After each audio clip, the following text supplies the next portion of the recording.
The small details. I already know what I want and what I'm working towards, but I would like input and advice. Here's my story. My wife and I have been married for 11 years with our 12th coming up, and we have one son. We have so much in common that we've never had a dull moment. There's always something for us to do together. While things haven't always been the best, no marriage or relationship is. I've always loved spending time with her. A few years back we had a disagreement about our families. Since then I've tried to be patient and understanding, but conflicts would arise on occasion, leaving me to feel like my thoughts didn't matter. We've both been doormats to everyone else, losing confidence in ourselves, and have both spent the last few years in and out of depression.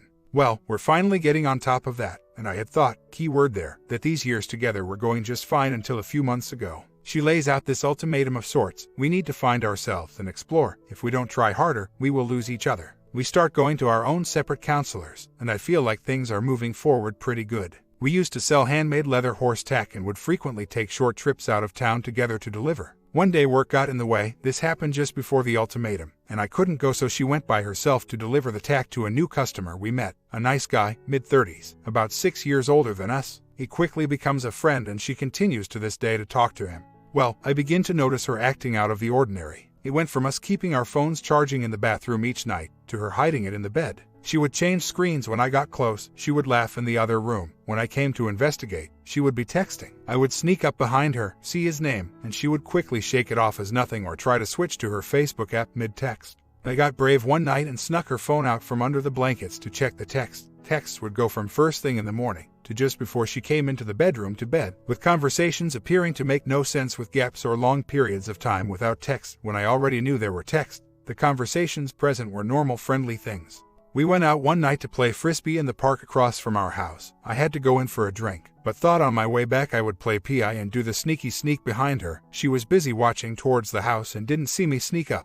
I come up behind and she's texting again. Texts always seem innocent but have winky faces. I see part of a picture, nothing strange about it, but when I say hello, she jumps and quickly exits the text. She's very visibly shaken. Her hands are shaking trying to show me a picture she just took of herself. At this point I decide to keep a constant eye on her phone, so I pair it with my computer. At one point I notice that as I'm reading the texts being sent, they are being quickly deleted, even perfectly innocent ones. One text reads something like, "You're so flirty and sweet, you're in my head and I need to know how you feel about me." She had come into the room, so I had to exit. It was probably midnight. She was texting, so I asked who it was. It took her a minute to reply with an honest answer. I think it's far too late for friends to be texting, so I say so and ask what they are talking about. She says something I can't even remember, so I ask to see because this late at night is suspicious to me. She says, "Well, I just deleted them so I have nothing to show, but don't worry, we're just friends. And I've deleted texts because I know you can get jealous and are sensitive, so I'm looking out for your feelings." This continues. Even though I asked her not to text so late, she will find an excuse to leave the room and the phone is glued to her side.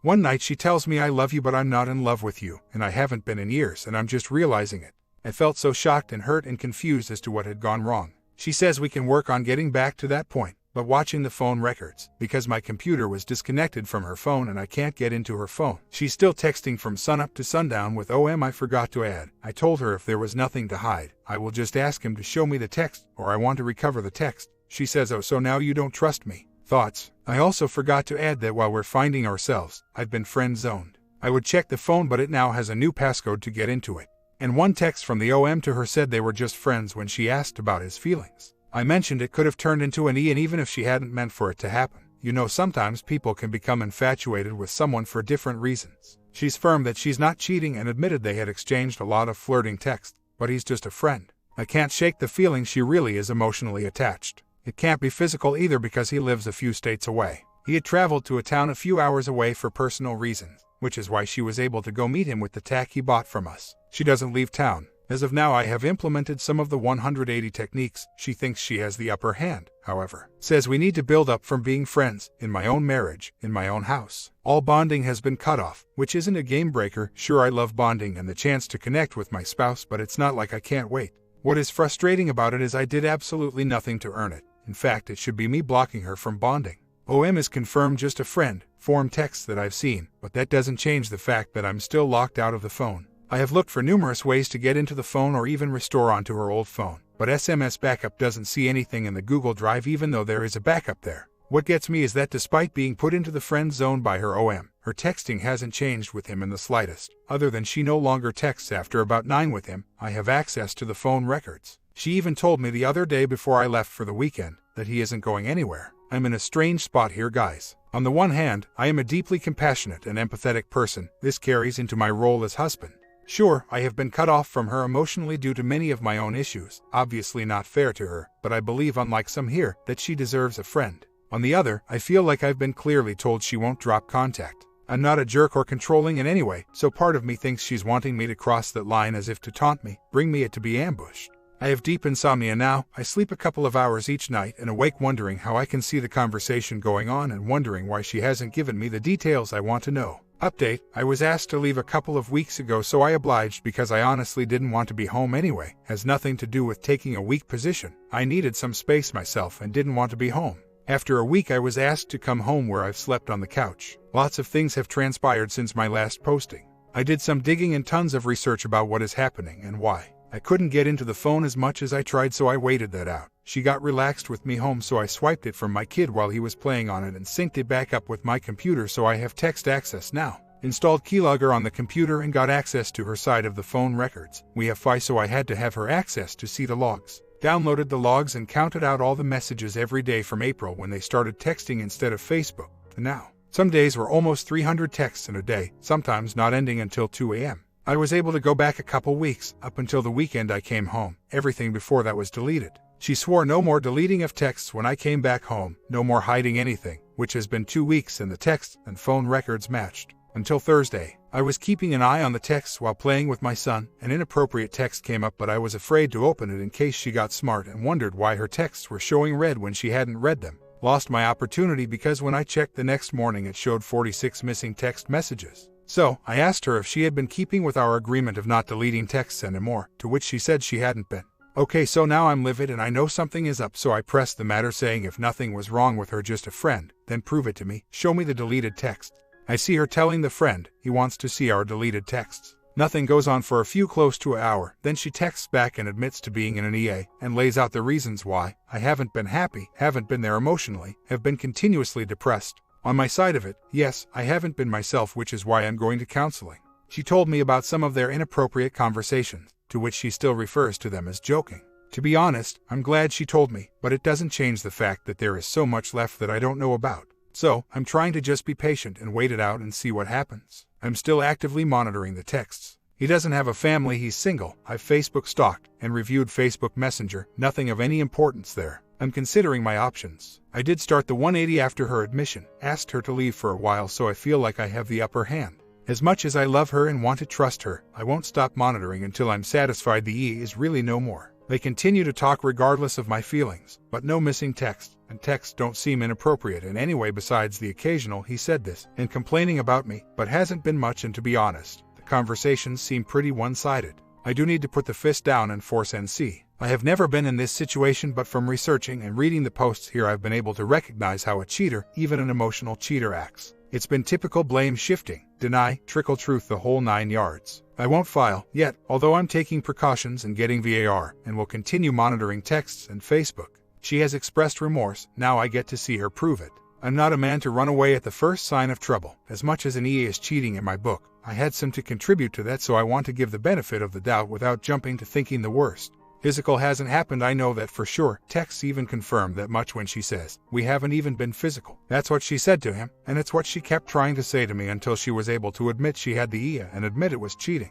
This whole time I think I've been made out to be the bad guy, when she's equally at fault and has refused to admit it to herself. She did actually admit to emotionally banging him, but not in quite in those terms. I hope I come out of it too. I feel a strange mixture of emotion. I feel good that I'm coming out of the cloud I've been in thanks to my counselor and opening up to my wife, and yet alternatively scared at what happens next. My comment: she is not happy married to you. She has told you as much. Why are you waiting on her to make a decision?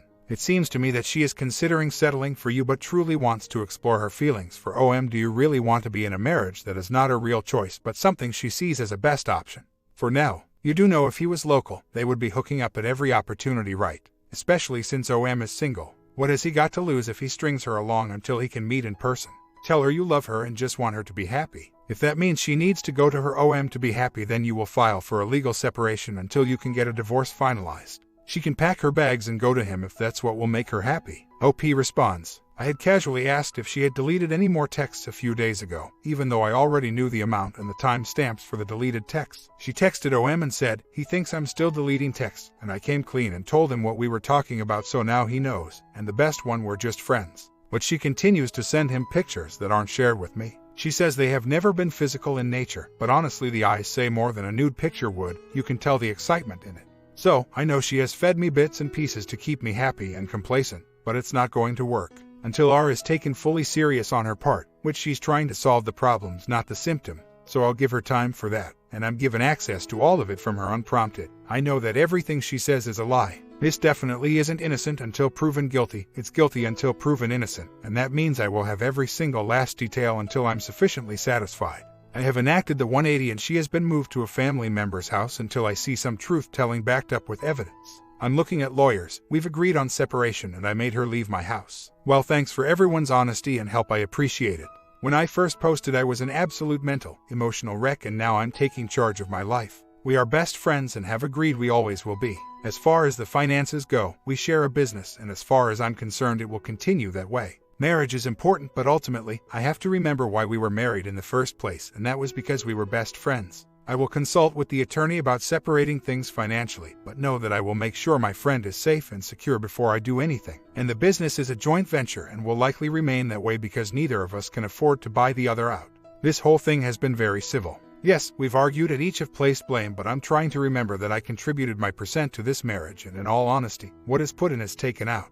I haven't been there, so what she is doing now is a symptom of the bigger problem. I don't know who will agree with me on that, but it doesn't really matter. I have come to my senses on the matter at hand. She isn't in love with me. She keeps saying she wants to date and try again to work on us, but as long as OM is in the picture as a friend, doesn't matter if he was a customer of ours or not, nothing can move forward. So, if she chooses to keep OM in her life, I will likely file once things are sorted out financially, and I'll learn to co-parent. Makes me ill to think about, but now that I've had time to sort myself out, I'm much more confident with what will need to be done. Well, we're doing it. We'll sign next week sometime. Honestly, most of this week has been torturous, but I got a little bit of revenge and now I'm feeling okay with it. I've been treated badly and lied to for long enough. The crazy thing is this came out of left field for my STBX. She wasn't this kind of vindictive, lying, gaslighting person. I'm sure it had a lot to do with the OM, but I can't help but think something else is amiss. Either way, I'm starting to feel free, and I thank you all so much. I didn't want to hear what you had to say about divorce because of how emotionally low I was. I'm glad I am okay, and I will look forward to the signing. I let loose his exploits to a large portion of people to make him feel ashamed and scared to face people. It worked, and he's running around paranoid about everything. I haven't gotten to the divorce papers yet. We're remaining civil as friends and trying to work it out equally. I actually come out ahead here, I think, knowing that I'm not stooping to the level they have. I've had a few more "it's your fault" types of things, but I have learned to bat those away and place the blame on the choice made. It all kind of came really quickly, today actually. I just finally felt at peace. I would be cautious in the future. It is not uncommon for wayward wives, once they actually go to OM, to see that they screwed up and try to come back to you months or even a year or so after they leave and divorce their husband. The greener grass on the other side begins to turn brown. If that happens, try to remember how she lied, cheated, and blamed you. They definitely are still hiding things. I actually caught them having dirty phone time. I asked if he had sent her pictures or if she had sent pictures, but I already knew the answer to that. She said no, of course, until I let her know what I knew. It's disgusting. He's ruined a family. I have thought about writing to his local newspaper about his exploits so his entire town will know. They haven't had slept together. She keeps saying she's not trying to rush into anything, but from the looks of what I see, she's lying there too. My parents were actually separated and divorced once and have been remarried and happy for a long time now. Not saying I'd let her in, but I'm betting you are 100% correct in that she will see how she messed up. Update: she asked me for couples counseling. Things went south for me and had a bit of a breakdown. Stayed off tech for a while, been a couple weeks at least. Took a week off of work to reset and have been on my own for quite some time. I've been getting mixed signals from her. Her family found out and cracked down hard on her for what she did, reached out to me with their full support. I lied about some of my original story to protect my identity, so it's not quite as it seems, but pretty much accurate nonetheless. Nan isn't older, he's not even 21 yet, lives with parents. What bothers me the worst is knowing word for word what was said for over a month. It's shocking. I won't divulge anything as of yet until I know how this plays out. I'm giving my all because I owe it to myself to find what makes me happiest. I spend a few nights in a protected facility to be safe from myself. Been an emotional roller coaster. Before anyone says anything, I'm in a negative emotional state and I don't need any more negativity. You can ask questions if you'd like, but let's keep it lighthearted. Thanks for looking out. I'll post more as this develops, just trying to figure out where I'm at. I have the summer off due to my job, so I'm doing some small side work and relaxing as much as possible, doing some work on the house and yard. It's been a great way to vent. She went to NC with him and has been working on herself. In the meantime, still doing counseling to get myself figured out. The only thing of substance that wasn't true was his age, the number of children. We have 2, and our business. We raise and breed hunting dogs. I was afraid she might wander onto this site and find me posting. I'm sure others feel the same at the start. He is from several states away. No physical contact has ever been had because he came with his parents to meet her, and she hasn't left the state. From the snooping I know he hasn't left his state either. I am not snooping anymore. It's for the best considering my mental health at the moment. I actually got his parents involved, very Christian people. His parents were outraged and told me they would never accept her into their family, and they were so angry with what he did to my family. Yes, I snooped, and I snooped well. I'm talking Facebook, Instagram, text messages, email, Google Photos, phone records, you name it. Anyway, it's definitely an emotional affair. She admitted to such, which is why I kicked her out and she hasn't returned. We are currently seeing a counselor together. If anything, it will help me understand what the hell happened in our relationship and how we can improve individually. It's been going pretty well. I feel my mood's lifting finally. No, I'm not on anything for depression, though I do take a mood stabilizer as of the time I spent in the center. Anyhow, thanks for the continued support. I assume some on here did the forgive thing and are living happily with their spouses again. I just want to exhaust all my options before I go divorcing. I'm a one-time sort of guy and I'd like to keep it that way if at all possible. My comment: you are remaining in your situation causes emotional damage. You need to get out of infidelity. You ought to start the divorce train rolling. See a lawyer and have her served.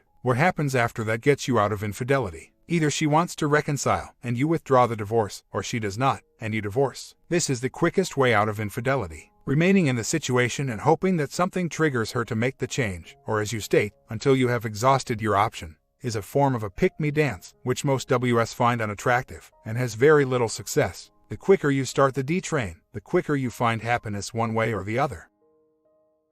Story 2. Me and husband made the huge mistake of sharing our past with each other when we first got together. In addition, when we got together, people got so jealous of our union that they ran to him and created all these lies about me to him, his so-called friends. Well, all that mess lodged in his head, and I have endured 2 years of him looking at me with mistrust. My voice just doesn't seem to be louder than the voices of others. He makes my actions suspicious. I have gone through being accused of things I haven't done. Yes, it is more of his own insecurity than me. But what is my role in this? I have been 100% faithful. I have not done anything he has accused me of. I have treated him very good. I have changed so many things trying to accommodate his insecurities. Yet, his mind gets away from him, and if one action of mine appears like something else, well, all that goes out the door for the moment. On a good note, things have improved since the beginning, but sometimes I wonder if it will ever go away. It still pops up if the right scenarios come together. Has anyone else gone through this? Will he ever see me for the woman I have been to him, and not the stories people created about me or the dirt of my past that is over 10 years ago? Am I in a losing battle? I work and my husband is retired. My job is not one that has a regular schedule. I can get called into a random meeting or not always able to pick up my phone or talk to my husband when he wants. Lately he is driving me crazy because if I can't grab my phone when he calls, or if I tell him I will call you back because I am in a meeting, he goes crazy. He starts asking a whole bunch of questions, wants me to FaceTime him, starts calling a zillion times. Hello, didn't I say that I will call you back? Then he has all these questions about things I know he won't understand because it's my job. Who does that? Just wait. It's like he expects the world to drop everything because he needs to talk. No, it's not an emergency, he just can't stand to be ignored. What the hell? Then if I happen to walk away from my phone to go to the bathroom, get coffee or whatever, and he calls or texts me, I tried to call you in several calls. Hello, I am at work. Just because you are sitting at home retired and probably available 100% of the time. I'm not. So today we end up in a huge argument while I am at work because this random meeting showed up in my area at work. No, I was not invited, but there were like 20 people around me, so I had no privacy to keep texting him. I texted him a few things and then said I'll have to call you. Well, he responds with you can't FaceTime or step out. Well, by then I had put my phone away. When the meeting was over, I see that he had called 5 times, FaceTimed 3 and texted me. Are you kidding me? So, his argument to me is why didn't I tell him I was going to put my phone away? Update: I have had struggles with my husband's accusations around trust. He creates narratives in his head about my actions and continues to frustrate me with thinking I am doing something wrong. It has been a roller coaster ride with him making progress and falling back. I have never done anything he suspects me of. It's his own insecurities. I have tried tolerating it until he grows through it by continuing to be consistent with loving him and showing him who I am and not what his mind conjures up. I felt we were making great progress lately. Then this happens. Yesterday he had guys' night out. So, he drives to his buddy's house about 1:30 p.m. and spends the whole day there and doesn't come home till about 1 a.m. All this was just fine with me. He needed some time like this with his buddies. We even checked in with each other with little love texts and smooches. I'm summarizing. He comes home, showers, because his friends smoke cigars and he smelled like smoke. While in the shower his phone beeps 3 times. Normally I let it go, but it is after 1 a.m. I admit I looked at his phone and it was just his son telling him he got home. But I did take it further and checked out the rest of his text messages. I don't know, something just compelled me to look. Maybe I was wrong. So, I came across a text he sent to one of his ex. It said, "Hey, don't get mad at me, but I'm sitting in traffic and a wave of needs just hit me because I was remembering all of the good old nasty times we had." This text was sent at 2 p.m., not too long after he left the house to go spend time with his buddies. His ex responded by, in short, saying he is married and loves me and be happy. Of course I am summarizing. She actually had more respect for me and the sanctity of marriage, not to play along. Unlike my husband, who even if this thought came across his head, acted upon it. I showed it to him and asked him why he would do something like that, and of course it ended up being an all-out ugly argument. He tells me he was really joking, which is BS, and making up all kinds of diversions and excuses. Whatever the reason, I think it is all BS because with all the freaking accusations and crap that I have dealt with from him, and he turns around and does this to me, I am more than pissed. If this was reversed, he would chop my head off and scold me like a 14-year-old child. I would have to hear about it for the next 10 years. But now that it is him, he wants to shut me up and start talking about other stuff and then get all irate because I am telling him how much this hurt. So right now, I am just numb. I don't even know what to say. He even had the audacity to say it wasn't like I slept with her. It was wrong to do, but you are taking it too far. Are you kidding me? The only reason I am so livid is because of all the hell I have taken from him and his accusation and mistrust for stuff I am not even doing. Yet he actually did something inappropriate and I am not supposed to react. It would have been better for him to just shut his mouth and take it. I didn't even get an apology, just excuses. Again, I just don't even know what to say to him because last night he just got defensive and tried turning the tables. This morning I refused to talk at all. My heart aches, my stomach is in knots, and my mind is rehearsing words. I am so hurt and angry that he would disrespect our marriage like this, yet all his fears about what I could be doing has been the thorn in my side. I just wanted to share this since you all have been on this journey with me. I don't know what is next. I just know right now I feel sick. A year later, when two people are obviously incompatible, yet married, how do you make it work? We did go into the marriage knowing we were different in many areas. We have some great key areas that we are alike and mesh well, but the bulk of our personalities are completely opposite. I know I went in thinking we could make this work, but after 3 years there are still a lot of unnecessary fights and arguments, and when we really look at it, it's because we think differently about the issue. I find that I am more willing to accept my husband's differences. I can pretty much take the mindset that's just the way he is and move on. But he is the one who gets all bent out of shape because I am different from him. He doesn't just accept things. Yes, we know there are things we have to compromise on and it works on many things, but still not enough. I've tried to figure a way to help issue, but I'm at a loss. I really want to make my marriage work, but I also don't want to be putting my effort into a bottomless pit. I believe a lot of it is his personal issues. He gets set in his way of thinking and thinks anything contrary is wrong. His famous line, "I have no place of reference for that." It's like he's so close-minded to other schools of thought and ways of doing things. When something I do, or anyone else, clashes with his experiences, knowledge, or normal, he really has a hard time. I didn't realize how bad that was until marriage. So, he can ask me a question about something, and if my answer is not what makes sense to him, bam, argument. At 65 I just thought he would be more relaxed. Just chill and stop making issues out of things he should be letting go. I think I just have to learn to let him work out his issues and not engage in the battle. I say what I need to say and walk away. Nothing we are different on is earth-shattering to me. It's just different. Well, here is something that just happened last night. So, my hubby thinks everything he says out of his mouth requires some type of response from me. We are driving in the car and he blurts out, "I want some cereal." I didn't say anything. To me, no big deal. People think out loud. Well, he got offended and his whole spirit changed when we got in the house. He looked like somebody else's cat. I kept asking him what's wrong and he says he is good. One of his issues is he gets in his head and will build upon something before he talks about the issue. Sure enough, he tells me what happened along with extra spice and we end up in an argument. Are you kidding me? Over me not saying anything to your comment. So here is where we differ. The introvert me feels it's normal to not have to reply to everything you say. He feels it's rude not to say something when people talk to you. Incompatible in our thinking. Now I try really hard to accommodate this crazy need of his, but I felt it did not require that kind of response because I missed one. Personally, I think there are more underlying issues he is not addressing, so the little things become big. My comment, I think you'll either have to accept him as he is or move on if you can't. I believe you just don't share the same values as him. It is what it is. I don't think married couple needs to have the same values, but you need a common ground, that's all.